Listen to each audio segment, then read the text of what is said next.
Сонымен көптен күткен, сағына жеткен өнер барысы да басталды. 2 ай бойы тер төгіп, сахнаны спорт залмен ауыстырған өнер иелері күні кеше салмақ өлшеу рәсімінен өтті.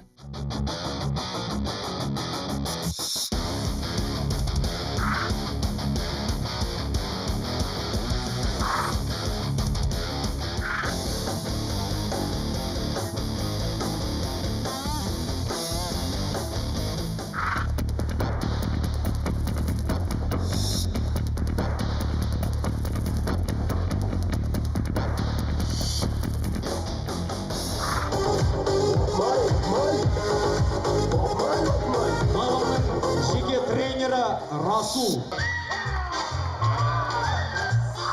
Сонымен салмақ өлшеу рәсімінің қорытындысы бойынша таразыға тартылған жігіттердің ең жеңілі Серік Ибрагимов болып шықты. Жаяу жүріп әндеткенді ұнататын сыр тумасының салмағы 60,5 келі.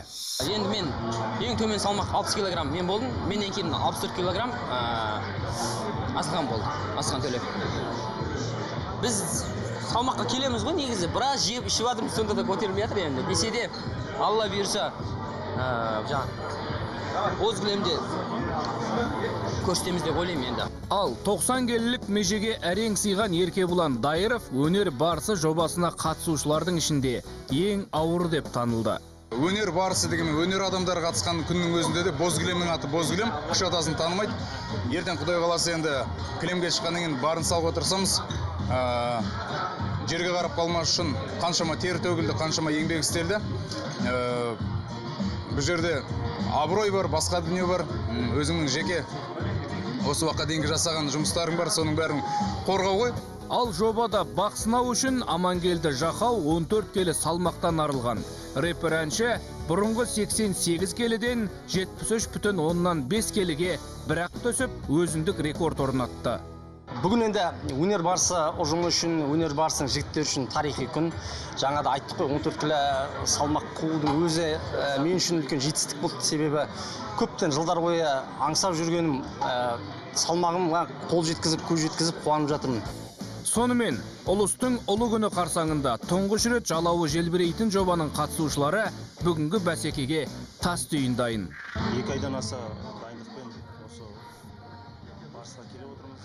Өзіміздің ең басты жұмысымыз біз енді шығармашылық жұмыс болғаннан кейін олардың барлығын ән жазу, бейнебаян түсірудің барлығын сырт тастап, тек қана 2 айдан астам уақыт бойы осы күнге қалмай, осы күреске дайындалып. Барлығын реттейтін де, барлығын қалай болатынын шешім шығаратын бір Алла тағала, бір Аллаға аманат.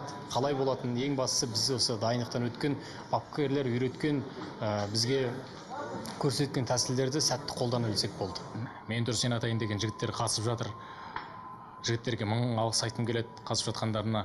Сіздерден тек қолдау, бір мені қолда, ананы қолдап айтпай қойын. Жалпы осы боз кілемге шыққан жігіттердің барлығын қолдаңыздар. Хабарнасын көрермендер әркімнің өзінің сүйіктісін таңдайды ғой. Ешкімді қинап маған жанкүйер болыңыз деп айта алмаймын. Дегенмен де дайындығым жаман емес. Маған жанкүйер болсаңыздар, менің тілеуімді тілесеңіздер, міндетті түрде бір жақсы жаңалық болады.